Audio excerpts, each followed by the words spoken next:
Boa noite. Boa noite. Justiça decreta sigilo nas investigações da queda do avião que matou o ministro Teori Zavascki. PCC e facção rival estão separados por um muro provisório de contêineres no presídio da Matança, em Natal. Confirmadas 3 mortes por febre amarela no estado de São Paulo. Há outros 10 casos suspeitos. Polícia Paulista tenta identificar grupos de pichadores que agem na capital. Eles podem ser acusados de formação de quadrilha. Governo diz que terreno da antiga rodoviária junto à Cracolândia vai ter mais de 1.000 apartamentos, comércio, creche e escola de música. Donald Trump anuncia a saída do acordo comercial transpacífico entre Estados Unidos, Japão e mais 10 países.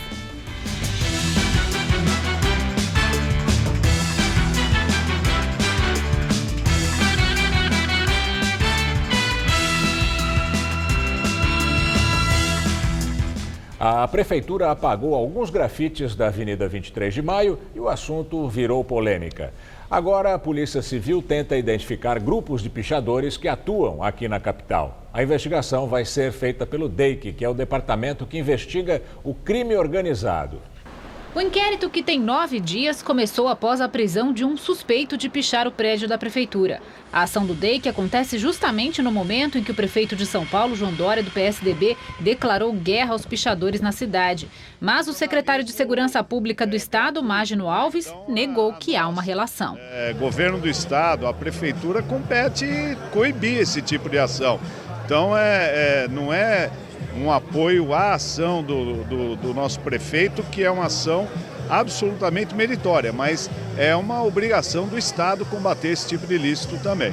Na semana passada, o prefeito em pessoa começou a apagar grafites na Avenida 23 de Maio, que foram financiados pela própria prefeitura em 2015, no mandato de Fernando Haddad do PT. Na época, a ideia era criar o maior corredor de grafite a céu aberto da América Latina. A ação de Dória está dentro do programa Cidade Linda, que faz a zeladoria e revitalização de áreas públicas. 8 painéis definidos e identificados pela Secretaria de Cultura entre painéis de grafiteiros e painéis de muralistas seriam preservados porque estavam em boas condições. Quero deixar muito claro que o prefeito da cidade de São Paulo é absolutamente a favor da arte urbana através de grafite e de muralistas. E o prefeito de São Paulo é contra a pichação.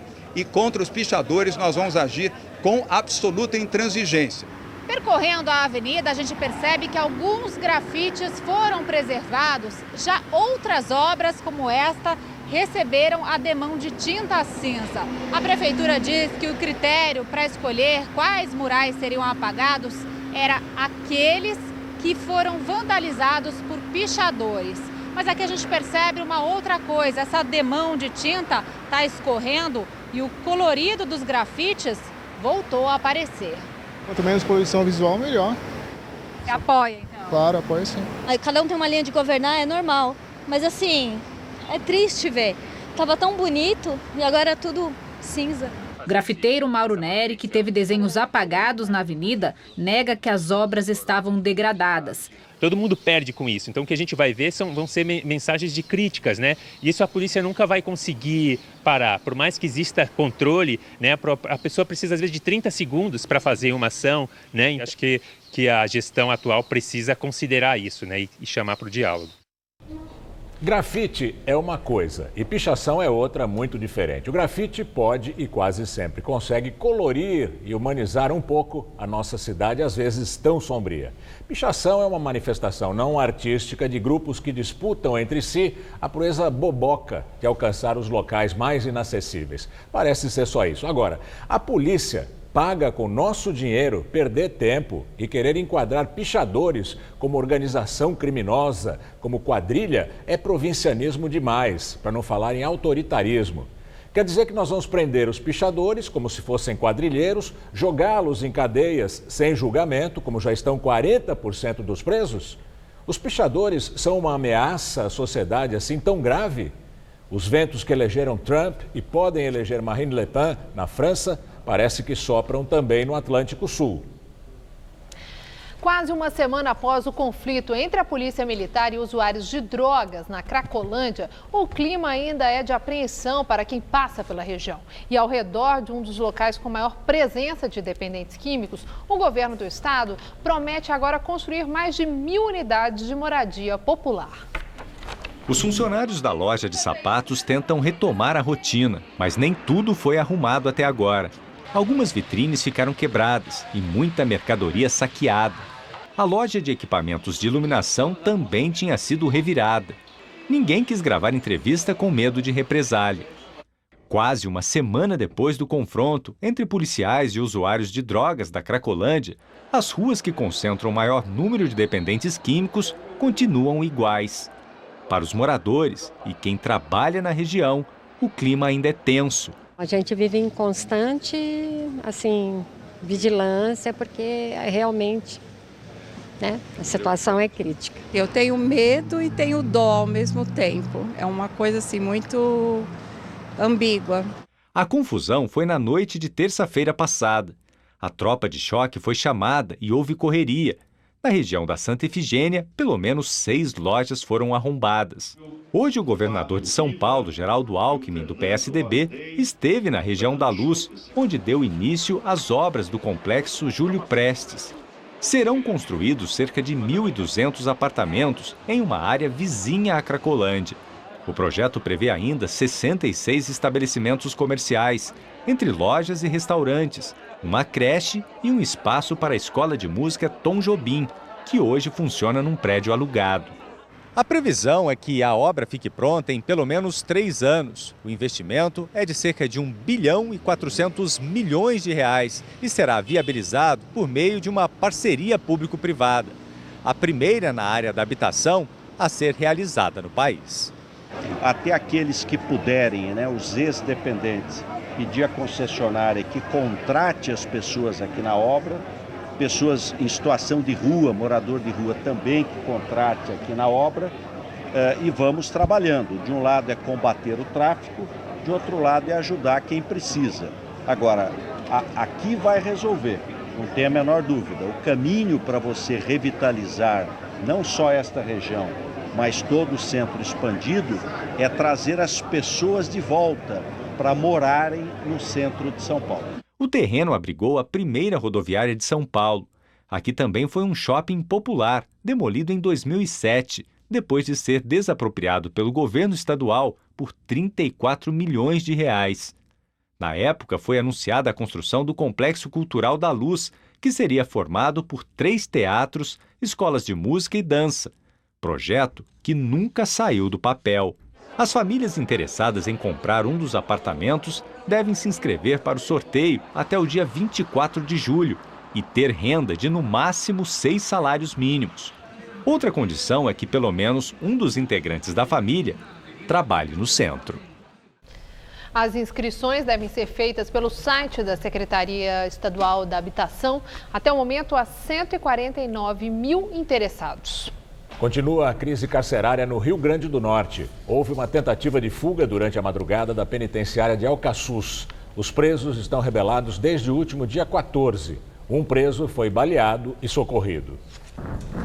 No fim de semana, um muro de contêineres foi montado para separar as facções rivais PCC e Sindicato do Crime. O governo diz que a construção de um muro no local vai levar pelo menos 15 dias. Equipes do Instituto Técnico de Perícia encontraram e recolheram partes de corpos de detentos que foram mortos na guerra de facções que tomou conta dos presídios nos últimos dias. Para evitar fugas na madrugada, agentes atiraram e um preso foi atingido. Hoje, oficiais da Força Nacional de Segurança e agentes penitenciários encontraram um terceiro túnel escavado pelos presos para tentar escapar do local. A Justiça decretou sigilo nas investigações sobre a queda do avião que matou Teori Zavascki e outras 4 pessoas. A decisão foi do juiz Rafael Felice Pirro, de Angra dos Reis. A Polícia Federal e o Ministério Público já investigam o caso e devem ouvir as primeiras testemunhas do acidente amanhã. Mais cedo, a Força Aérea Brasileira afirmou que a caixa preta do avião está danificada, mas que o gravador de voz está protegido. A Caixa Preta está em Brasília desde sábado. Segundo o Centro de Investigação e Prevenção de Acidentes Aeronáuticos, que investiga as causas do acidente, como o equipamento ficou debaixo d'água, o aparelho deve passar agora, num primeiro momento, por um processo de secagem. Só depois, as conversas do piloto vão ser degravadas. O equipamento pode ser fundamental para esclarecer o que provocou a queda do avião. Os destroços já foram retirados do mar e vão ficar numa área da FAB no aeroporto do Galeão, no Rio, onde vão passar por perícia. O avião caiu no mar de Paraty na última quinta-feira. 5 pessoas morreram. Segundo a ANAC, a documentação do bimotor turbo-hélice modelo King Air estava regular. O certificado era válido até abril de 2022 e a inspeção da manutenção anual válida até abril. O ministro Teori Zavascki foi enterrado no sábado à tarde em Porto Alegre. O presidente Michel Temer, a presidente do STF, Carmen Lúcia, e outros ministros da corte e do governo participaram do velório. Já o corpo do empresário e dono do avião, Carlos Alberto Filgueiras, foi cremado em São Paulo. O piloto Osmar Rodrigues foi enterrado em Guaraci, no norte do Paraná, na tarde de ontem. A massoterapeuta Maíra Panas e a mãe dela, Maria Panas, foram enterradas hoje em Juína, no Mato Grosso. Ministro Aurélio Mello, do Supremo Tribunal Federal, o novo relator da Lava Jato deveria ser escolhido nas próximas horas ou dias.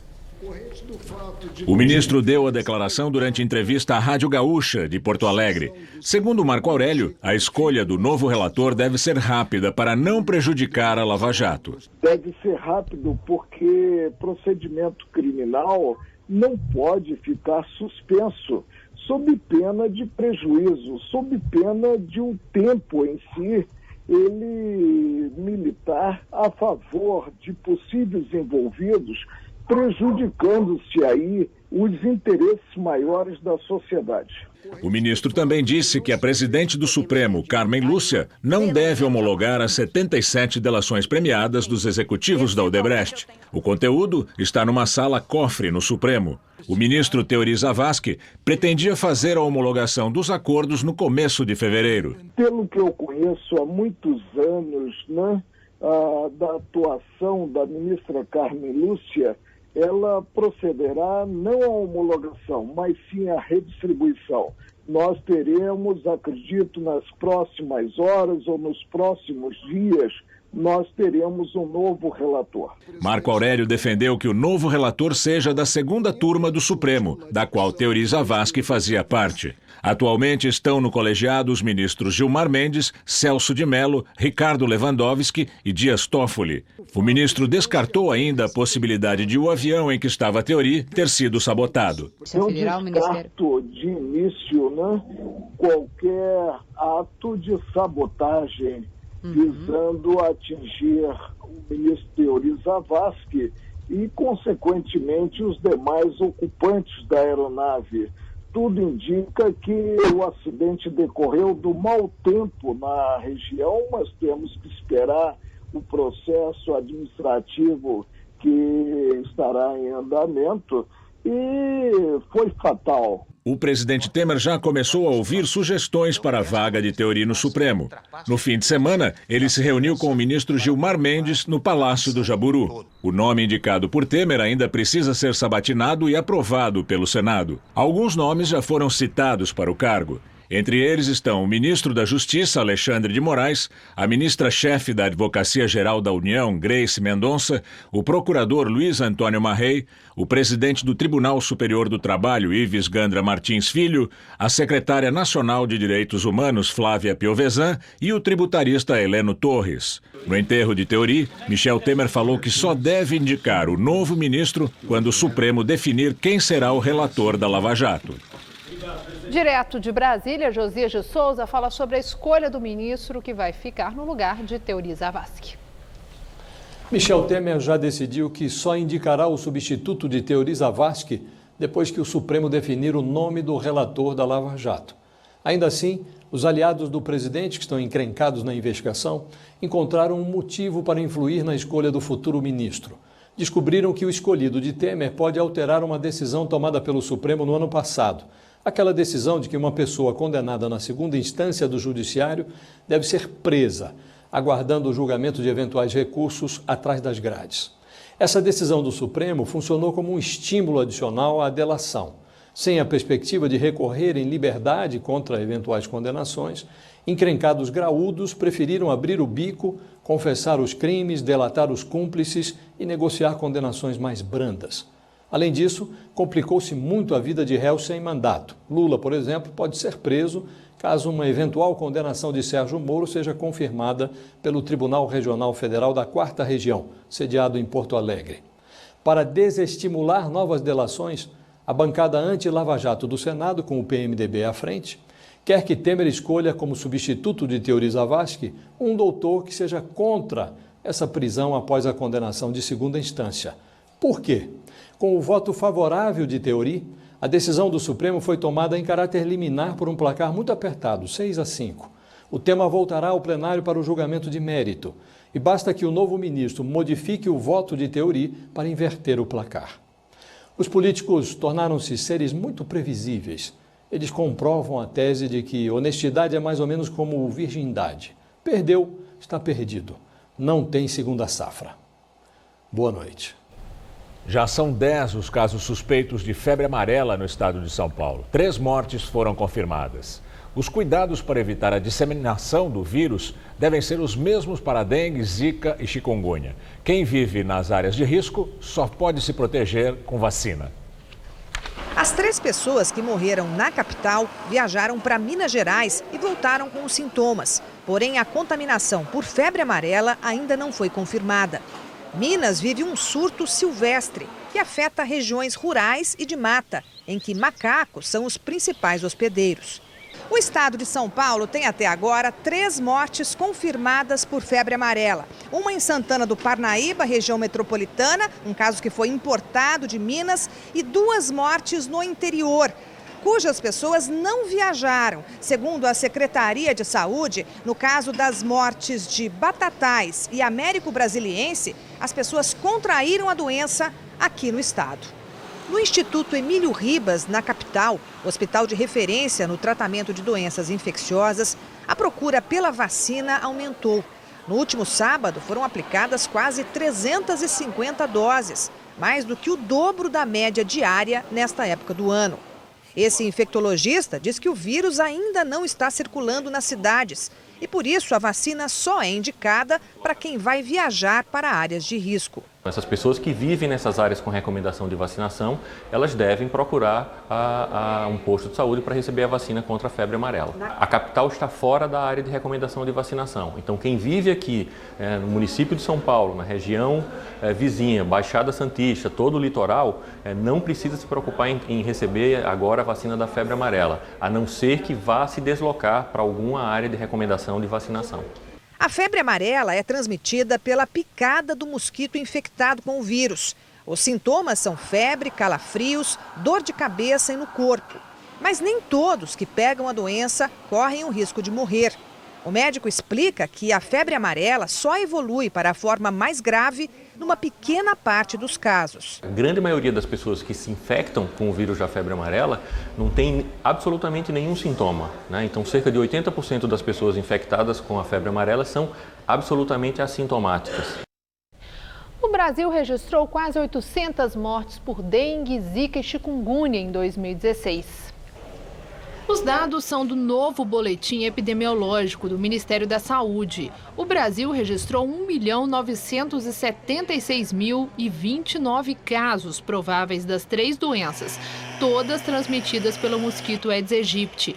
Com relação aos óbitos, foram 629 de dengue, 159 de chikungunya e 6 de zika vírus, totalizando 794 mortes. No mesmo período de 2015, as 3 doenças mataram 1.001 pessoas. A semana começou chuvosa ainda, mas já com um pouquinho de sol aparecendo, né? E por isso as temperaturas subiram um pouco mais em relação aos últimos dias e fez 26 graus à tarde aqui na capital. E como será que fica o tempo ao longo da semana? Vamos à previsão com Mariana Armentano.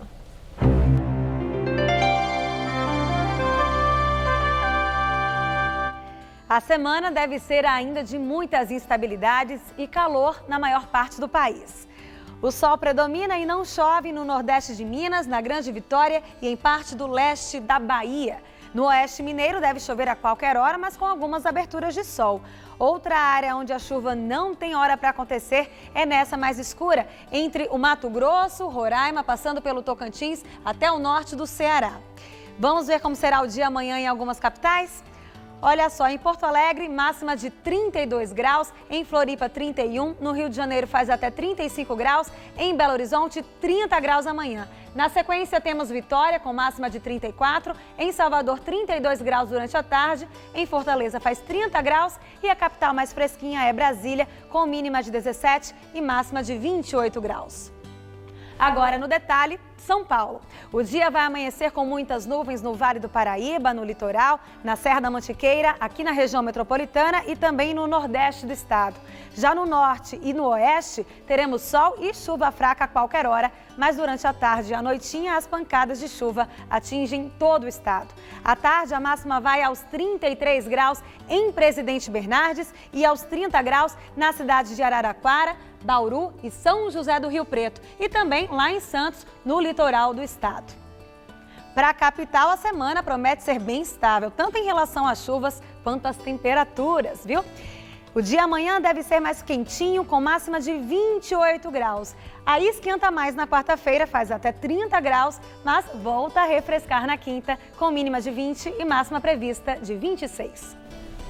Tempestades mataram pelo menos 18 pessoas no sul dos Estados Unidos. A chuva vai agora para a costa oeste. O estado da Geórgia foi o mais afetado pelos tornados e tempestades intensas. Foi declarado estado de emergência em 7 condados do centro-sul do estado. Com o avanço das tempestades, o Serviço Climático Americano já emitiu um alerta para os moradores da cidade de Nova York, que devem se preparar para chuvas fortes e ventos de mais de 100 km por hora. Tribunal libera a candidatura de Rodrigo Maia à reeleição na Câmara. A decisão do desembargador Hilton Queiroz, do Tribunal Regional Federal da Primeira Região, suspendeu a liminar que impedia Rodrigo Maia de concorrer a um novo mandato. Na decisão anterior, o juiz entendeu que Maia seria privilegiado na disputa. Outro desembargador, Hilton Queiroz, afirma que o Judiciário não deve interferir em assuntos internos do Legislativo. Maia, que é deputado do DEM do Rio de Janeiro, preside a Câmara desde a saída de Eduardo Cunha do cargo e ainda não oficializou a candidatura. Há no Supremo um outro pedido para impedir a reeleição de Maia. O novo presidente da Câmara vai ser eleito dia 2 de fevereiro. Além de Maia, devem concorrer Rogério Rosso, do PSD, e Jovair Arantes, do PTB. E agora vamos ao comentário de política com Bob Fernandes. Francisco, filho de Teori Zavascki, dizia em maio: alerto, algo pode acontecer com alguém da família. Em Porto Alegre, grupos à direita, um deles ligado ao MBL, já haviam protestado em frente ao apartamento de Teori, chamando-o de bolivariano, pelego do PT e traidor. Depois da queda do avião, o filho do ministro disse: eu realmente temia, mas agora isso não está passando pela cabeça. Fatalidades acontecem. Paraty, chuva, o avião arremeteu e é isso aí, deu zebra. Francisco considera leviano fazer conclusão precipitada. Pondera: seria muito ruim para o país, extremamente pernicioso, que se imagine que um ministro foi assassinado por causa de um processo. Torço, diz ele, para que se tenha sido fatalidade. Articula-se nos bastidores como e para quem será distribuído o processo, que não desaparece. Não há como estancar 77 delatores e cerca de 900 depoimentos já dados. No Supremo, os depoimentos serão homologados, mas tudo mais vai atrasar e muito. Os que operam para estancar a sangria ganham mais fôlego e espaço. O topo do poder de todos os grandes partidos foi ou será delatado. Alguns estiveram no velório, quase todos soltaram lacrimejantes notas de pesar. Temer avisou, não indicará novo ministro até ser definido novo relator. Por quê? Porque aí a pressão seria insuportável. Imagine indicar como ministro já um Alexandre de Moraes. Pela regra primeira, existem outras, esse seria o relator. Escancaração demais. Melhor esperar novo relator e indicar ministro sob menos pressão. Investigações dirão o que aconteceu. Se concluírem que foi acidente, milhões não acreditarão na conclusão. No dia seguinte à queda do avião, segundo a Paraná Pesquisas, 83% dos brasileiros não acreditavam em acidente. É natural, humano, a negação da morte, do imponderável. Mas esta reação diz muito também sobre um país onde a barbárie, o assassinato de 60 mil por ano, por exemplo, incorporou-se ao cotidiano. Indiferença essa porque os assassinados quase sempre não têm rosto, são apenas estatísticas dos guetos. Diz muito também sobre o país onde se alardeia que todos são corruptos, menos, obviamente, quem aponta o dedo e o verbo. Boa noite. A Prefeitura de São Paulo recorre da liminar que barrou o aumento da velocidade nas marginais Pinheiros e Tietê. A repórter Carla Rodeiro está na Ponte das Bandeiras e tem mais informações. Carla. Olha, o prefeito João Dória disse hoje que espera que o recurso seja julgado amanhã por um desembargador do Tribunal de Justiça de São Paulo e que a decisão seja favorável à prefeitura, já que a mudança nas velocidades das marginais estava prevista para o feriado de quarta-feira. Só que na semana passada, uma liminar suspendeu a medida. O juiz Luiz Fonseca Pires chamou de retrocesso social aumentar o limite de velocidade e disse que faltam estudos e alternativas que garantam a manutenção dos níveis de segurança alcançados depois que os motoristas passaram a andar mais devagar. Segundo dados da CET, em um ano a quantidade de acidentes fatais nas marginais caiu pela metade. A ação contra o aumento da velocidade foi movida por uma associação de ciclistas. O prefeito João Dória disse que preparou o que ele chamou de um grande aparato de segurança para evitar o aumento no número de mortes nas marginais. Nesse aparato, segundo o prefeito, estariam 4 ambulâncias que vão permanecer nas marginais, além de 20 carros e motocicletas que, segundo Dória, foram doados por montadoras japonesas. Com vocês no estúdio. Está aberta a temporada de nascimentos no Zoológico de São Paulo. São filhotes de várias espécies de aves que se reproduzem nesta época do ano e recebem tratamento especial no berçário. No recinto só se ouve um pio que vem de dentro de uma pequena casinha.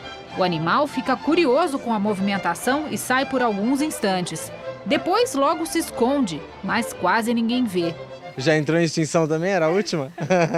Esse aqui é o viveiro da arara da Bolívia, um animal ameaçado de extinção. E por que é tão difícil ver essa arara aqui no zoológico? Porque ela está lá dentro com um filhote. Nasceram 3 e a mãe tem capacidade para cuidar de um e os outros 2 estão num local muito especial aqui do zoológico, que é o berçário das aves. As irmãs ararinhas estão nessa espécie de incubadora para não perder o calor. Todo dia recebem a visita de uma veterinária. E hoje o exame é especial. As especialistas vão colher amostras de DNA que vão revelar se são machos ou fêmeas. O nascimento das araras foi motivo de festa no zoológico. O Frederico é um flamingo chileno que tem quase 40 dias.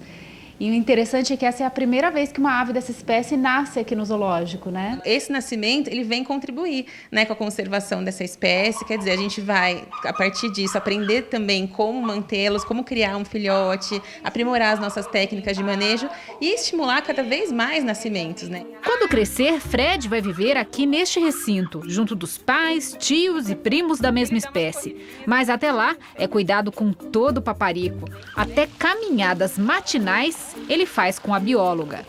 Vamos, Fred!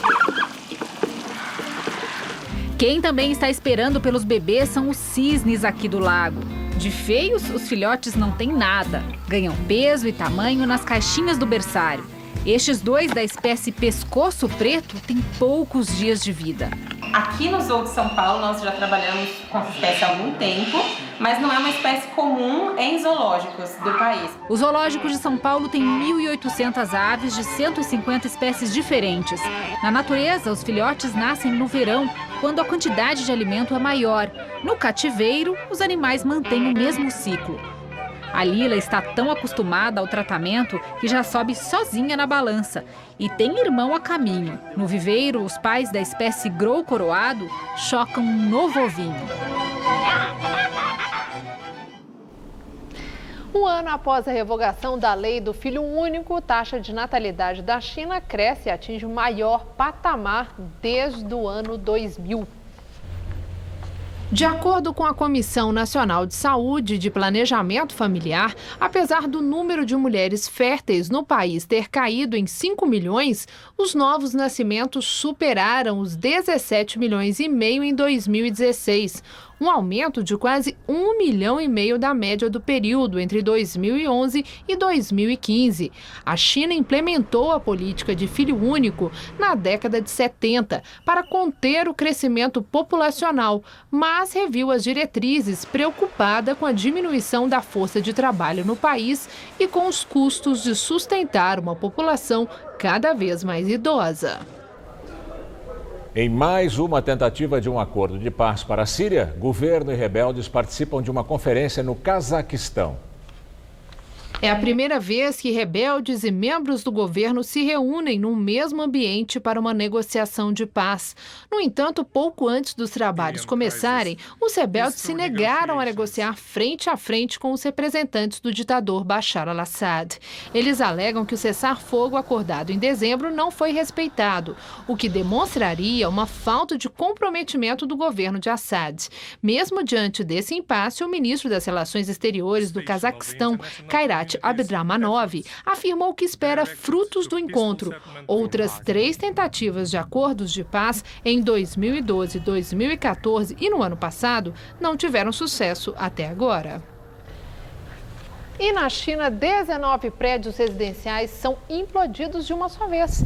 Toda a ação levou apenas 10 segundos. As construções de 19 andares ocupavam uma área de 150 mil metros quadrados em Yuan, no sudeste do país. Após a demolição, o terreno deve ser usado na construção de um arranha-céu de 700 metros de altura. As incertezas em relação às medidas econômicas de Donald Trump devem afetar o crescimento da América Latina neste ano. De acordo com o Fundo Monetário Internacional, a América Latina e Caribe devem crescer 1,2% com esse cenário. Projeções do FMI mostram que o Brasil deve crescer apenas 0,2% em 2017. O dólar caiu pelo terceiro dia consecutivo e fechou a segunda-feira cotado a R$ 3,16, o menor valor desde 8 de novembro, dia da eleição nos Estados Unidos. A Bolsa de São Paulo terminou o dia com alta de 1,86%. O governo Trump começa com uma medida polêmica na área da economia. Hoje, o presidente assinou um decreto retirando os Estados Unidos do Acordo Transpacífico. O tratado comercial assinado em 2015 por Barack Obama tinha como objetivo reduzir barreiras comerciais entre 12 países do Pacífico. Durante a campanha, Trump afirmou várias vezes que o acordo violava os interesses dos trabalhadores americanos. O acordo transpacífico reunia 40% do PIB mundial, mas ainda não havia sido ratificado pelo Congresso americano. E sem a participação dos Estados Unidos, não deve sair do papel. No dia da posse, Trump também afirmou que vai exigir a renegociação do Acordo de Livre Comércio entre os Estados Unidos, Canadá e México, o NAFTA. Trump ameaça abandonar o tratado se não houver um acordo que ele considere justo. E a Justiça Federal americana acolheu hoje uma ação para impedir que Trump receba pagamentos estrangeiros de seu grupo empresarial. A ação foi movida por um grupo chamado Cidadãos pela Responsabilidade e Ética em Washington. Alega que Trump viola a Constituição porque um funcionário público não pode receber pagamentos de governos estrangeiros, o que acontece nas empresas de Trump.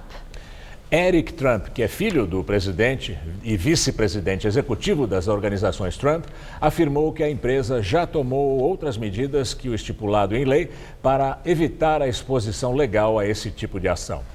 E agora vamos ao comentário de economia com Denise Campos de Toledo. Trump está sendo Trump, colocando em prática propostas da campanha, com o populismo de sempre que prega o melhor dos mundos, crescimento, com aumento de produção e geração de empregos. Mas isso só reforça os temores globais. É a maior economia do mundo, rompendo tratados, impondo barreiras, pregando o separatismo, cortando impostos com posições polêmicas, como a aversão aos imigrantes. Não é outro motivo de a Casa Branca ter acabado com a versão em espanhol do site de redes sociais. No que se refere à economia, pode até vir alguns resultados, mas a conta também deve vir mais cedo ou mais tarde, e não apenas para os Estados Unidos. Como vimos, o FMI já reduziu a projeção de crescimento para a América Latina, inclusive o Brasil, por receio do impacto da política de Trump. O Federal Reserve, o Banco Central americano, indica agora a possibilidade de mais aumentos dos juros para conter possíveis efeitos colaterais. Há risco de pressões inflacionárias e de mais desequilíbrio fiscal. Guardadas algumas diferenças, uma situação parecida com a daqui. A crise, depois daquela onda de desonerações, contenção de tarifas, estímulo ao consumo e ao crédito, gastança exagerada. Em termos mundiais, pode haver uma mudança no jogo de forças. A saída do Acordo Transpacífico e alterações no NAFTA podem fortalecer a China, que se coloca agora como defensora da globalização, produzindo efeito contrário ao que Donald Trump pretende, com as possíveis barreiras a produtos chineses. Até o Brasil, agora também sob nova direção, pode aproveitar a brecha para ampliar acordos comerciais. Além disso, mais investimentos em infraestrutura nos Estados Unidos podem gerar maior demanda por nossas commodities, por produtos básicos. É ver agora até onde vai a política de Trump. Sentir na prática como vai funcionar. Essa incerteza toda explica em parte o bom humor do mercado brasileiro. Tem também a previsão de corte maior da taxa básica por aqui, o que favorece a Bolsa de Valores. No caso do dólar, tem uma queda internacional, já que Trump também disse que a moeda está muito valorizada, o que atrapalha a competitividade dos produtos americanos. Novos tempos. Eu volto na quinta. Até lá. Analistas do mercado financeiro preveem uma maior queda dos juros e uma inflação menor este ano. As previsões estão no boletim Focus, feito pelo Banco Central, com analistas de instituições financeiras. De acordo com o relatório, a previsão do mercado é de uma inflação de 4,71% este ano. Para o PIB, os analistas mantiveram a previsão da semana passada de crescimento de 0,5% este ano. O mercado financeiro também voltou a baixar a previsão da taxa básica de juros da economia, a Selic. Eles acreditam que até o fim do ano a Selic vai estar em 9,5%. Hoje, a Selic está em 13%. Resgatada por moradores, Praça Homero Silva, na zona oeste de São Paulo, concentra nascentes, sapos e peixes. Um oásis no coração da Pompeia. Ninguém vinha para cá. Era um espaço abandonado e assim, nem as pessoas vinham para a praça e nem o poder público dava atenção. Então juntava as duas coisas e isso aqui era um espaço abandonado. As histórias de medo e receio de andar pela praça agora estão apenas na memória dos moradores mais antigos. Quem passa hoje por aqui nem imagina que um lugar como este ficou tanto tempo abandonado. A praça, localizada na Pompeia, na Zona Oeste, leva o nome de um dos maiores comunicadores do país, Homero Silva. Ele trabalhou na Rádio Tupi e apresentou o primeiro programa da TV brasileira, chamado TV na Taba. Uma mudança que só foi possível graças ao envolvimento dos moradores da região, que arregaçaram as mangas e decidiram cuidar do espaço público como se fosse a própria casa. Eu acho que foi muito pelo exemplo. As pessoas passavam aqui e viam a gente, por exemplo, montando a horta. Ah, vocês querem ajuda? Ah, minha mãe tem horta, tal. E aí começa, inclusive, uma relação, né, entre as pessoas que moram na redondeza que não se falavam anteriormente, né? A praça foi toda reformada. Ganhou novos acessos, bancos, grades de proteção nas escadas, brinquedos para as crianças. São 12 mil metros quadrados que concentram várias nascentes. E aproveitando o potencial hídrico do local, os moradores construíram até um pequeno lago. Tem também as trilhas em meio a uma vegetação que mistura Mata Atlântica e Cerrado. A ideia dos moradores de cuidar da manutenção e da limpeza da praça, que já parecia ousada, foi além. A meta era também recuperar o ecossistema desta grande área verde de São Paulo. Aí começou o trabalho de um especialista. Sandro é biólogo e especialista em recuperação de ecossistemas. Um trabalho que não é simples, exige dedicação e muito estudo sobre a história do lugar. A natureza, para ela funcionar, você tem que pegar as espécies corretas e encaixar ela no local que ela está fazendo a interação com a outra espécie. Por exemplo, um predador que come a larva do mosquito, ou um outro predador que vai comer o primeiro predador e manter a população sob controle. Várias espécies de peixes, anfíbios e insetos vivem por aqui em harmonia, o que dá mais vida a esse cantinho verde da maior cidade do país. Que para mim, você devolver um pouco do ambiente natural que existia em São Paulo ou em outras cidades e disponibilizar isso para a população que não conhece, perde esse vínculo com a natureza, é muito legal você ver as crianças vindo aqui e querendo pegar os sapos na mão e falando, não, o mosquito da dengue é que é malvado, o sapo ele é bonzinho.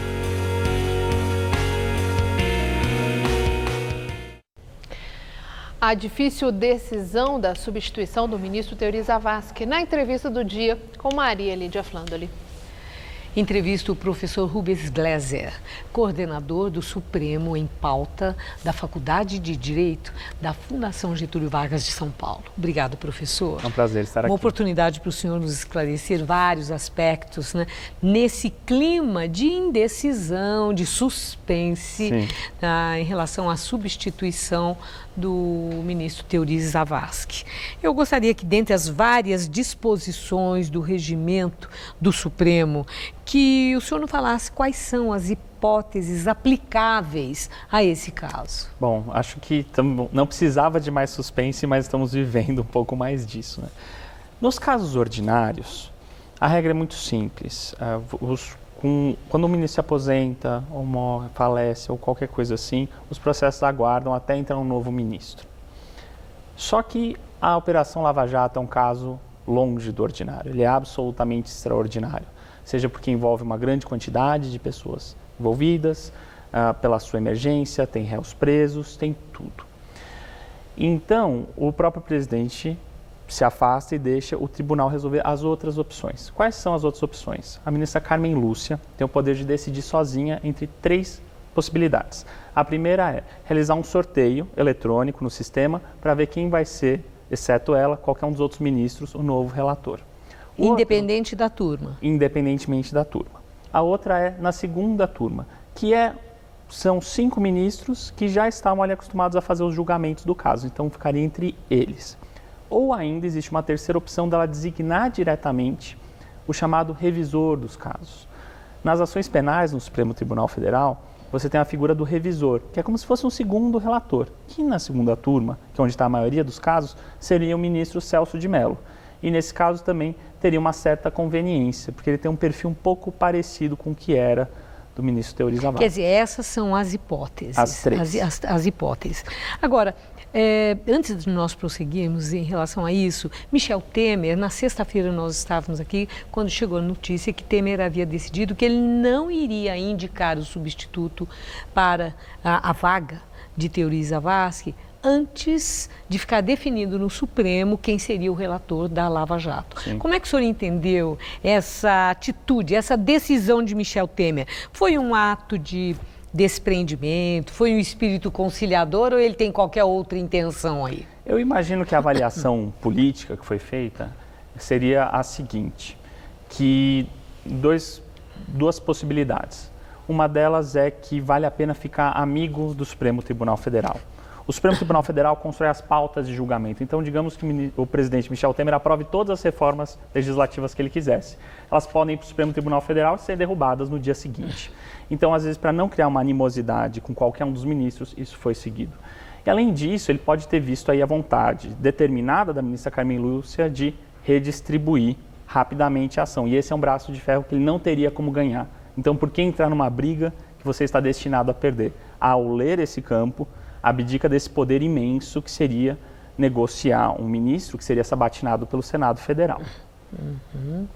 Quer dizer que Temer fez uma avaliação política também nessa relação executivo com a outra instituição, o judiciário. Eu avalio que é um olhar político porque o poder era muito grande. Você poder nomear alguém em negociação com o Senado Federal, que teria que aprovar, e para dali em diante conseguir favores para aprovar todas as outras reformas, era uma grande alavancagem de negociação política. Só algo mais político, algo de maior relevância na política, poderia fazer ele mudar de ideia. Agora, um esclarecimento. O senhor há pouco falou, então lá no Supremo são 11 ministros, a presidente e mais 10. Isso. Esses 10 estão aí divididos em 2 turmas, Exato. 5 em cada turma. Teori morreu nesse trágico acidente. Então, a turma em que ele estava, que é a chamada segunda turma, Exato. ficou com 4. Exato. Prossegue com 4 ou tem remanejamento de algum outro magistrado para completar os 5? Os ministros podem se dispor a mudar de turma para completar a composição e com isso evitar que um novo ministro vá para a segunda turma e julgue os processos da Lava Jato. Isso já aconteceu antes. Quando o ministro José Edson Fachin foi indicado e nomeado, ele iria ingressar numa turma que é justamente julgar esses processos. Para evitar que houvesse essa pressão política excessiva, no caso da nomeação, que seria o ministro da Lava Jato ou qualquer coisa do gênero, houve esse remanejamento das turmas. Eu acredito que isso logo vai acontecer também. Vai acontecer. Bom, agora, o clima ali parece... Os magistrados também, com toda aquela aura circunspecta, Sim. E eles têm um tititi lá dentro que nós sabemos e já foram flagrados nessa. Uhum. Então, muito comentário. Então, em relação à turma a qual pertencia, ou teoria, então não há um consenso, né, de quem deva ser o relator. Dizem que Gilmar Mendes é presidente do TSE, então seria poder demais ele ficar relator da Lava Jato e continuar presidente do TSE, que está julgando o caso, a campanha, gastos de campanha Dilma Temer, quer dizer, seria poder demais. Diz que entre eles lá estariam dizendo, vamos colocar tudo no estariam dizendo, que o Toffoli não teria o douto saber necessário, que ele de alguma forma ainda é um neófito. Então teria isso, uma depreciação por esse lado. Pelo lado do Lewandowski, onde se reconhece o saber jurídico, tem um outro aspecto, que ele teria relações de amizade com a família do Lula, com a família da dona Marisa e tal, e que isso seria um impedimento moral, considerando os personagens envolvidos nas delações premiadas no caso Lava Jato. Bom, então eu já falei desse, o Teori morreu, Celso de Mello, que seria a pessoa, parece que está sendo a mais cogitada. Entretanto, não vou falar as más línguas, mas aqueles que não concordam argumentam que Celso de Mello está muito mais velho, que tem o problema de saúde, que isso não é um caso que se resolve de hoje para amanhã. E que talvez por isso mesmo, de repente, ele pode surpreender com uma aposentadoria, como ele já vem falando, que poderia se aposentar. Quer dizer, em meio a tudo isso, eu pergunto para o senhor, e aí, qual é a saída? O senhor acha que é possível, sim, fortalece a hipótese de que a presidente Carmen Lúcia possa assumir essa liderança e ela acumular essa função de relatora no caso Lava Jato? Bom, essa é uma Ela hipótese... tem essa prerrogativa? Não tem. Não tem essa prerrogativa? Legalmente, ela não tem essa prerrogativa. A presidente do tribunal é a única que fica excluída de receber novos processos. O poder que ela tem agora é bastante temporário, que é fazer essa decisão de redesignar ou não. E durante as férias, se chegam pedidos de urgência, ela pode decidir. Até agora, o fim do recesso em fevereiro. Como presidente do tribunal, e que ela pode fazer em qualquer processo. Virar a nova relatora? Não. E também acho que tem o seguinte, se nós fôssemos pegar todos os ministros e o que estariam dizendo sobre cada um deles, certamente teriam pontos positivos e negativos sobre cada um. Sim, são pessoas. Então nós precisamos partir da noção de que quem está ali está apto a julgar e avaliar como está agindo pontualmente, se há um erro ser denunciado, se há um acerto ser louvado. Essa é uma das grandes vantagens que nós temos hoje com toda essa publicidade em torno do Supremo Tribunal Federal. Os julgamentos são públicos, nada é escondido. E isso do sorteio, professor? Né? Há quem diga que sorteio é roleta russa, que por um caso dessa gravidade, que envolve tão profundamente a vida do país, Né, pela densidade dessas delações e pelo volume de gente importante envolvida, tanto setor público como privado.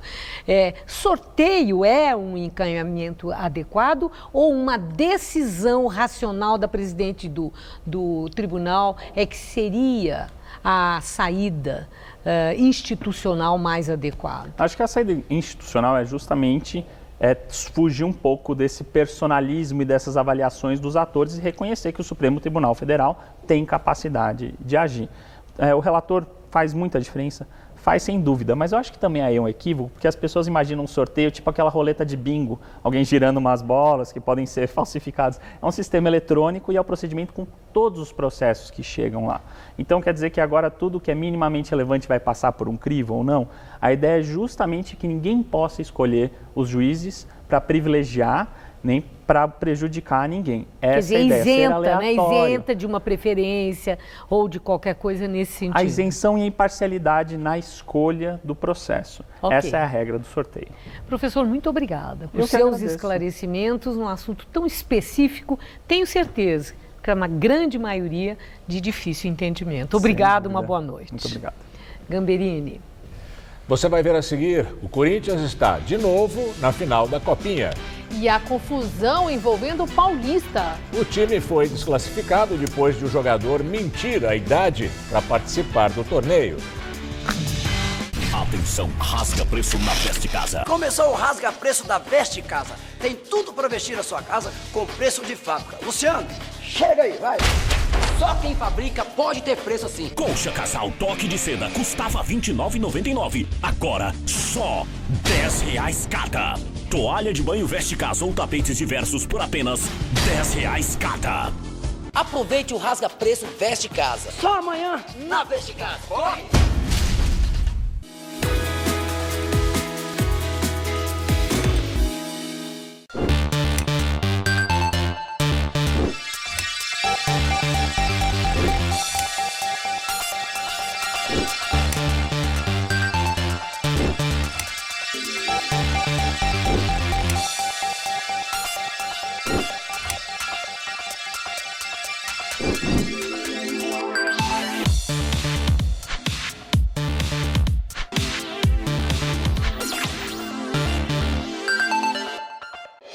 Tudo anda cada vez mais rápido. O tempo, as pessoas, as tecnologias. No coração de todas essas transformações, existe um caminho que pode mudar a sua vida. Pós-graduação Casper Libero. 4 cursos que vão acelerar a sua carreira, atualizar os seus conhecimentos e fazer você ser notado no meio de tanto movimento. Pós-graduação Casper Libero. Paixão por comunicação. Você quer mais informação? Notícia quentinha de última hora. Você quer mais opinião? Eu não gosto. Você quer mais participação? Nós queremos saber de você. Tudo o que você quer está no Gazeta Esportiva, de segunda a sexta, 6 da tarde.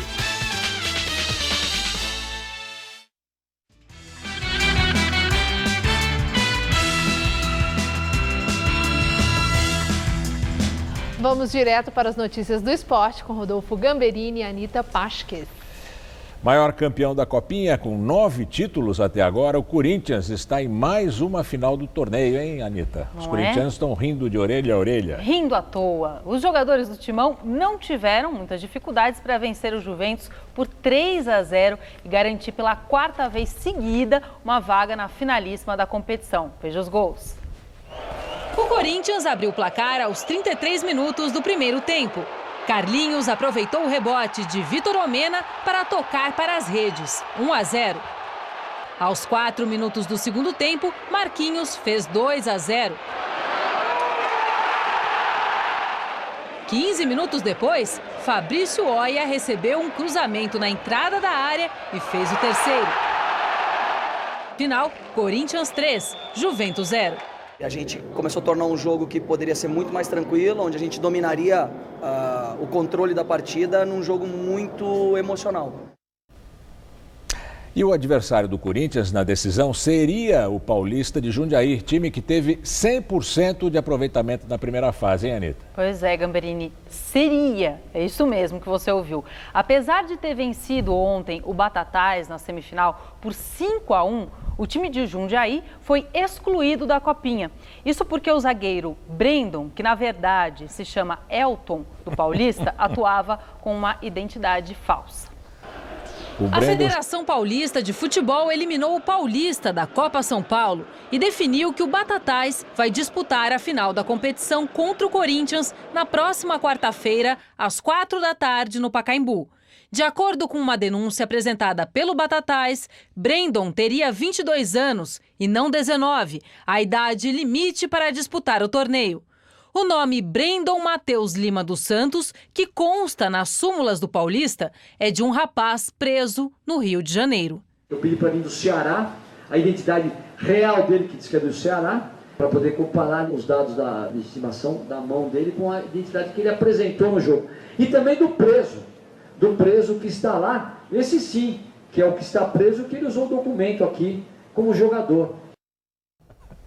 É demais, né? Pelo Sul-Americano Sub-20, que está sendo disputado no Equador, a seleção brasileira venceu ontem o Paraguai por 3-2. Com a vitória, o Brasil se classificou antecipadamente para a próxima fase. Vamos aos gols. A seleção brasileira encaminhou a classificação para a segunda fase com a vitória para cima do Paraguai. Matheus Sávio, contando com desvio da barreira, fez 1-0 cobrando falta. No segundo tempo, Felipe Viseu escorou de cabeça e Richarlison ficou cara a cara com o goleiro para ampliar a vantagem do Brasil, 2-0. 8 minutos depois, Léo Jabá deu um baita presente para Felipe Viseu, só empurrar para o gol vazio. Com o placar construído, a seleção se acomodou e viu o Paraguai marcar 2 vezes com Medina, mas ficou nisso, 3-2. Amanhã o Brasil volta a campo para enfrentar a Colômbia. É isso, né, Anitta? É isso, amanhã Obrigado tem mais. E até amanhã. Até amanhã. Boa noite. Boa noite. O Jornal da Gazeta termina aqui. A edição de hoje pode ser vista no site do Jornal da Gazeta, mais notícias em nossa edição das 10. Uma boa noite para você. Boa noite e até amanhã.